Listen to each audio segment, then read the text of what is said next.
Picture yourself in a room full of individuals who are all aiming for success. Some people work hard, play fairly, and uphold their moral principles.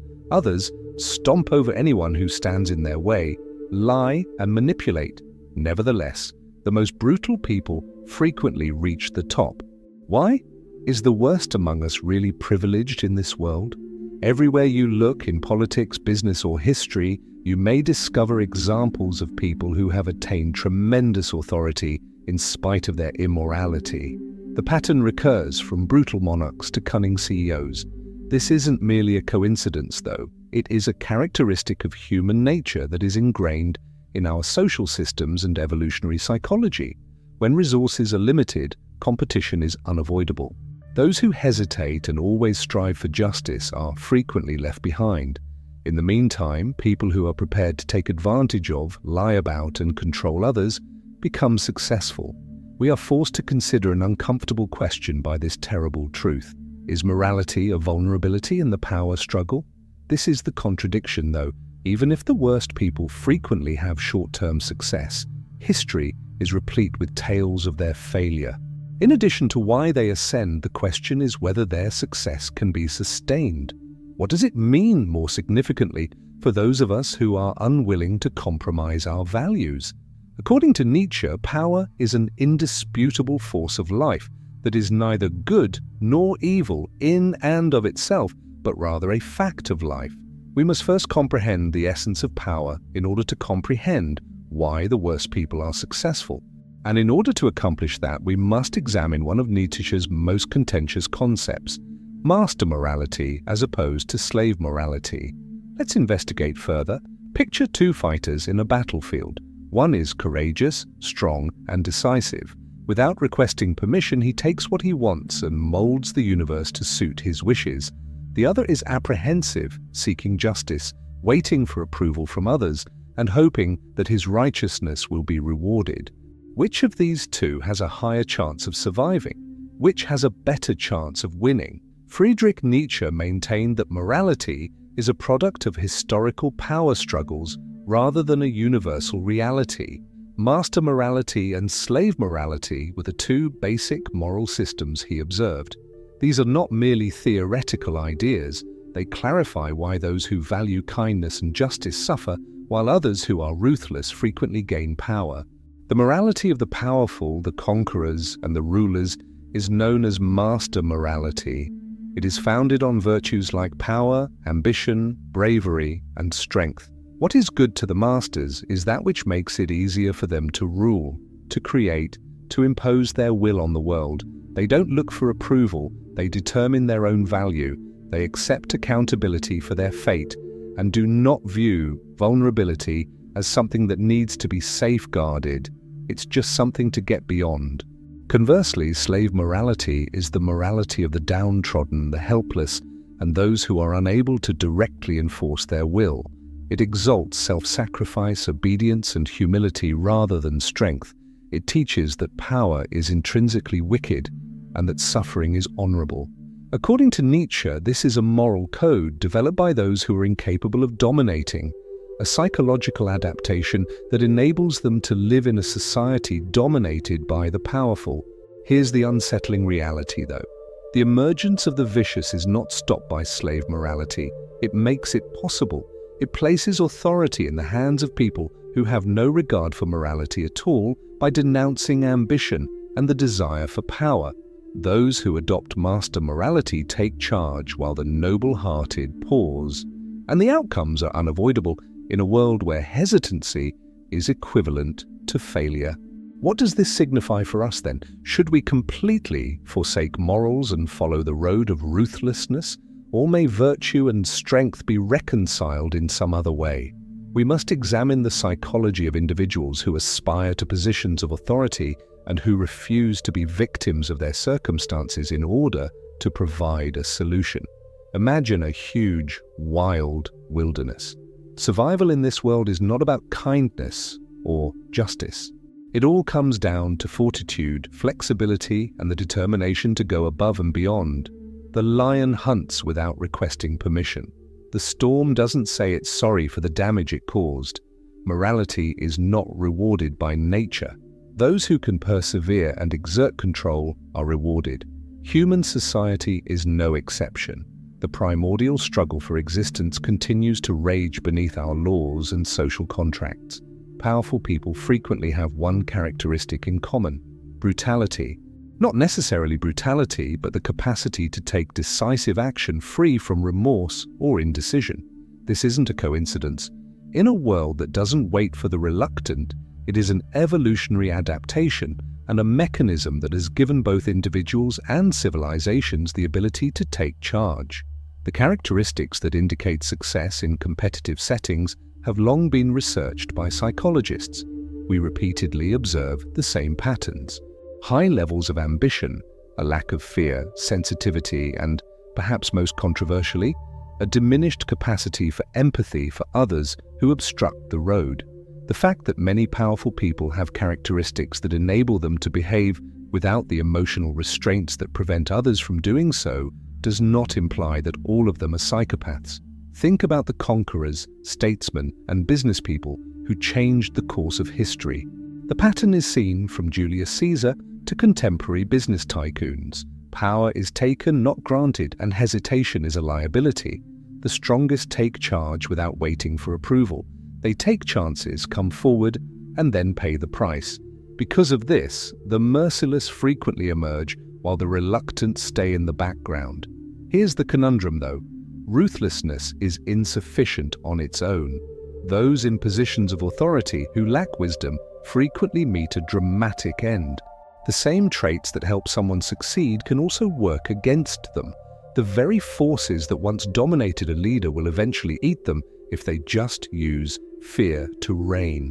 Tyrants throughout history have thought they were unbeatable until they were proven wrong. Does this imply that morality and justice are doomed to fail if people with the most ruthlessness frequently gain power? Not always. But in order to comprehend why, we must confront one of the biggest fallacies of contemporary society: the notion that everything is fair. We are reassured from an early age that justice will always triumph, that the world is fair, and that good deeds are rewarded. Moral theories, religious teachings, and fairy tales all support this idea. However, as we enter the actual world, a harsh contradiction becomes apparent. The wealthiest people aren't generally the hardest workers. Leaders are not necessarily the most honest. The most shattered souls are frequently the nicest. This discrepancy is not a systemic problem, it's the system. In many respects, the concept of fairness is a social construct, a story that is meant to uphold order rather than represent reality. Although it is a reassuring illusion, it is nonetheless an illusion.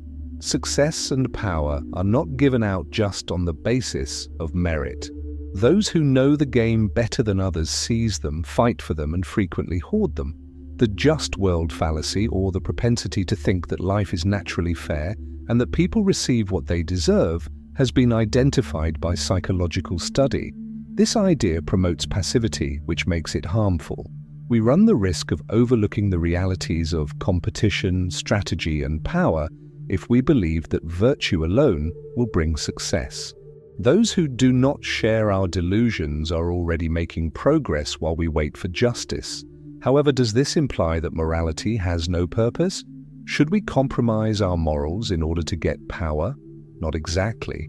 Understanding the game without becoming enslaved to it is crucial. Those who think that just being nice will be sufficient are frequently the ones who suffer the most. The rules are rewritten by those who learn to strike a balance between strength and kindness, honesty and strategic thinking. This is the reality. We cannot expect to be treated fairly. This is something we have to make, and power is needed for that. According to Nietzsche, this conflict is an essential aspect of human life. His response was neither to become blindly ruthless nor to give in to the delusion of justice. Rather, he indicated a greater path, one that went above brutality and weakness. We must examine one of his most groundbreaking concepts in order to comprehend this: the Ubermensch, the person who transcends morals, illusions, and constraints. Picture yourself standing on the brink of a huge chasm. The world as it is, rife with unfairness, constraints, and the suffocating weight of convention, is behind you. The unknown awaits you, a route that only the brave dare to take. Most will pause, bound by uncertainty and terror. However, some will jump. These are the Ubermensch, people who transcend society, carve out their own route, and reinterpret authority according to their own standards. The Ubermensch, or Overman, as defined by Friedrich Nietzsche, is neither about blind dominance or physical might.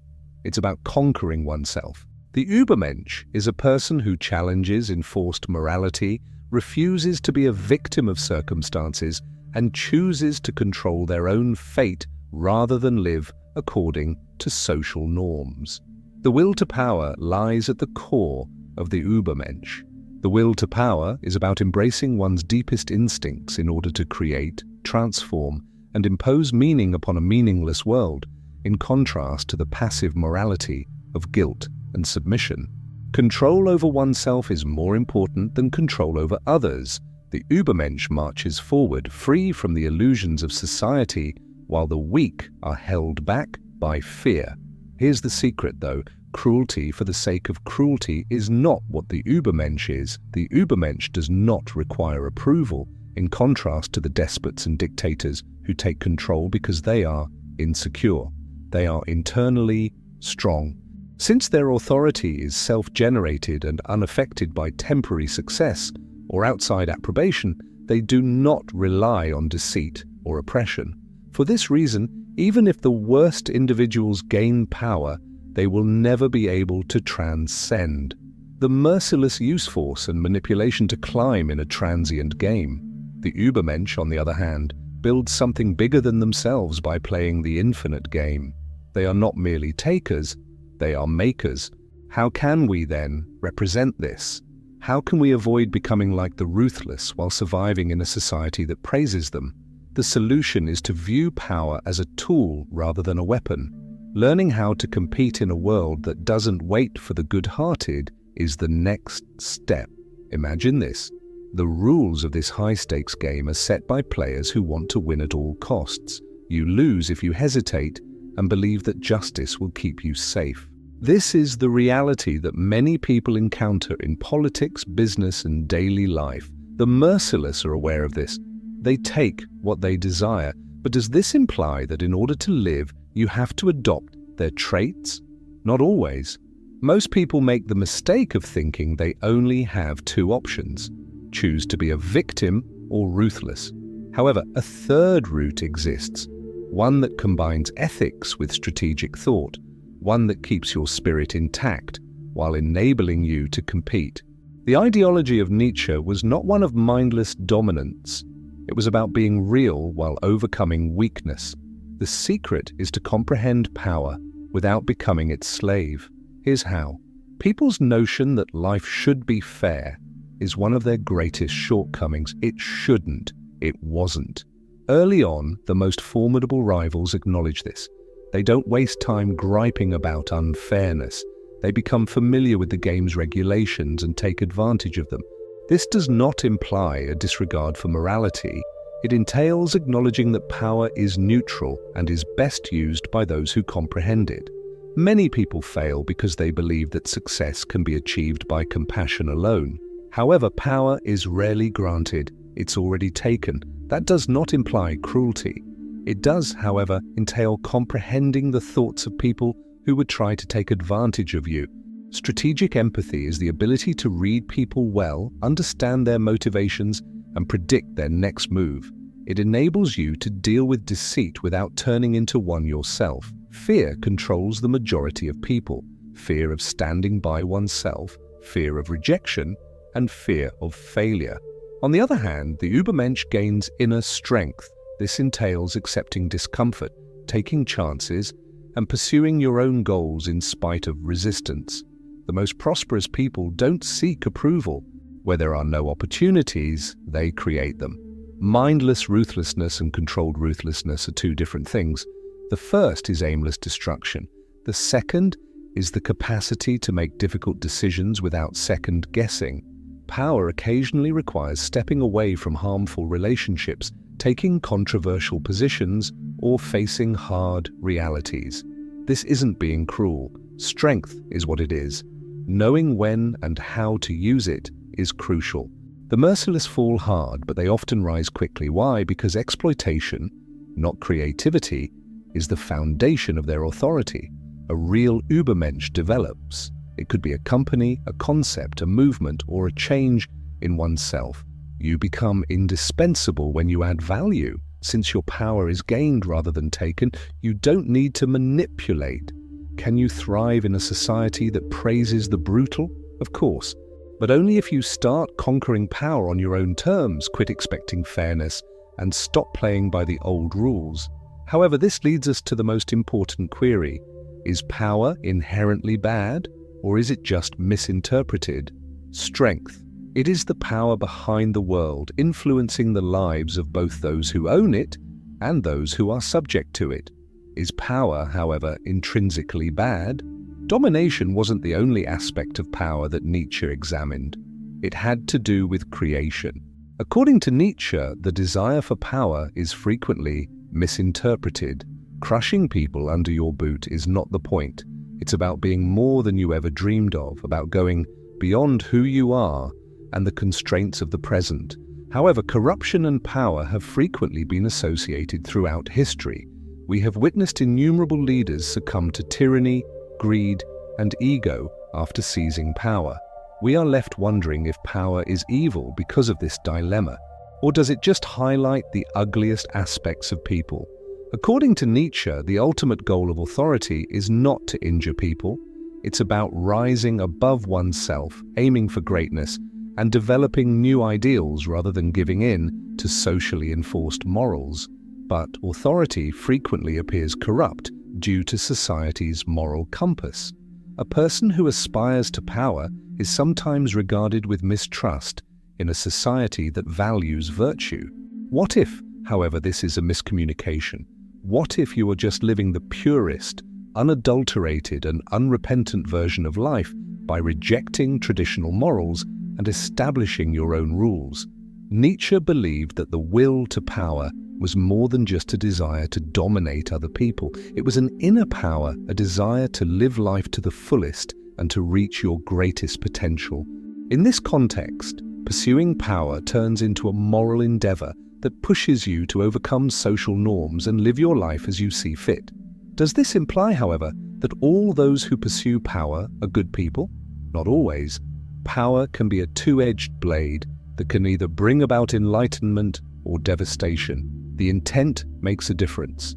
Is pursuing power a way to force your will on other people, or is it a way to overcome yourself and create a world that fits your best goals? Is power then bad?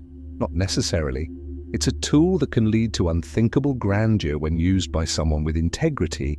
However, it exposes the darkest sides of human nature when it is applied to oppress others or for personal benefit. Through strength, discipline, and an unrelenting dedication to becoming more than we are now, Nietzsche challenges us to rethink power as something to master rather than something to fear. If there's one thing this theme teaches us, it's that power is not simply a question of strength or brutality, but of intelligence, strategy, and self-overcoming. Nietzsche shows us that life does not await those who believe only in passive justice. The real challenge is not to conform or become ruthless, but to find a path where strength and ethics go hand in hand. If this video has made you think, helped you see the world in a different way, or contributed to your growth, please leave a thumbs up of any value. This strengthens the channel and helps me to continue bringing reflections that make a difference. And of course, don't forget to like the video, because this gives more people access to this knowledge. If you're not already subscribe to the channel so you don't miss out on upcoming content. Now tell me in the comments, does power corrupt or just reveal someone's true nature? I want to know what you think.